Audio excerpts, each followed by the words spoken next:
సరే 19 మళ్ళీ గెలిచాను. ఇక్కడ లోకేష్ గారు మంగళగిరిలో ఓడిపోతే నేను విజయవాడలో ఎంపీగా నేను గెలిచాను. మరి ఆయన పార్టీ ఇన్ఫ్రాస్ట్రక్చర్ అంతా ఇచ్చారు, రిసోర్సెస్ అన్నీ ఇచ్చారు. అట్లాగే పార్టీ యంత్రాంగం మొత్తం ఆయన కోసం కృషి చేసిన ఆయన ఓడిపోయారు. అట్ ది సేమ్ టైం నేను ఎప్పుడు కూడా చంద్రబాబు నాయుడు గారి రూపాయి తీసుకోలేదు, నేను గెలిచాను ఎంపీగా. ఆ తర్వాత చాలా పరిణామాలు మీరు చూశారు. అనేక రకాలైన ఆయన మనుషులను పెట్టి నన్ను అవమానపరచడం జరిగింది. అట్లాగే ఫైనల్గా వచ్చేబడి కార్పొరేషన్ ఎలక్షన్లో సీటు మేయర్ సీటు లేడీ అయినప్పుడు నేను జనరల్గా ఢిల్లీలో ఉన్నాను. ఫోన్ చేసి కార్పొరేషన్ ఎలక్షన్స్ ఏం చేస్తామని అడిగారు నన్ను చంద్రబాబు నాయుడు గారు. ఏం లేదు సార్, నేనేం ఆలోచించలేదు, ఇన్ఛార్జ్లు ఉన్నారు కదా వాళ్ళు చూసుకుంటారంటే, కాదు మేయర్ అభ్యర్థి ఎవరిని పెడుతున్నారు అంటే నాకు తెలియదు సార్ అన్నా. ఇదే మాటలు మీకు చెప్తున్నా, నేను ఒక రూపాయలు కోల్పోవట్లేదు. ఆ రోజు అన్నాడు బోండమ్మ గారి వైఫ్ని పెడుతున్నారని నిజమేనా అని నన్ను అడిగారు ఆయన ఫోన్లో క్వశ్చన్.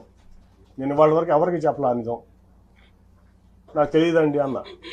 లేదు అది జరిగితే చాలా ప్రమాదకరం, నువ్వు ముందు మీ కుటుంబంలో మీ కూతుర్లో ఉన్న పెట్టు అంటే, లేదండి వాళ్ళు ఈ ఆలోచన లేదు, వాళ్ళకి రాజకీయంలోకి వచ్చేది ఆలోచన లేదంటే, కాదని చెప్పి మూడు రోజులు నన్ను ఆయన ఇబ్బంది పెట్టారు, ఆయన బలవంత పెట్టారు, ఇబ్బంది కాదు.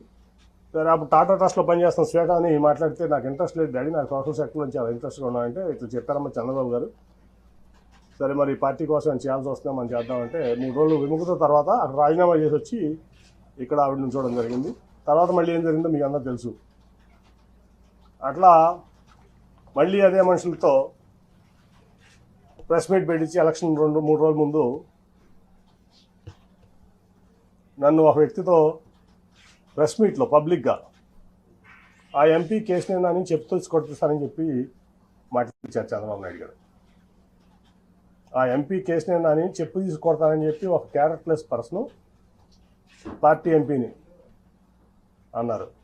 స్పందన లేదు పార్టీ నుంచి కానీ ఏ వ్యక్తి నుంచి కానీ. అదే ప్రెస్ మీట్లో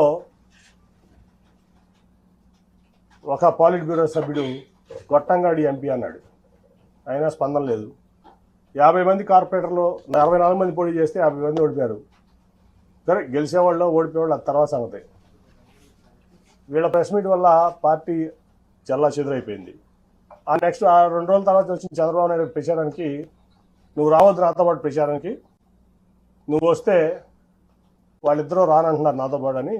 సో ఓకే సార్ మీరు వెళ్ళండి అని చెప్పి పంపించడం జరిగింది. ఒక సిట్టింగ్ ఎంపీ లేకుండా కార్పొరేషన్ ఎలక్షన్స్లో నా కూతురు నుంచోబెట్టి నా డబ్బులు ఖర్చు పెట్టుకుని నేను లేకుండా ప్రచారానికి వచ్చాడు ఆయన.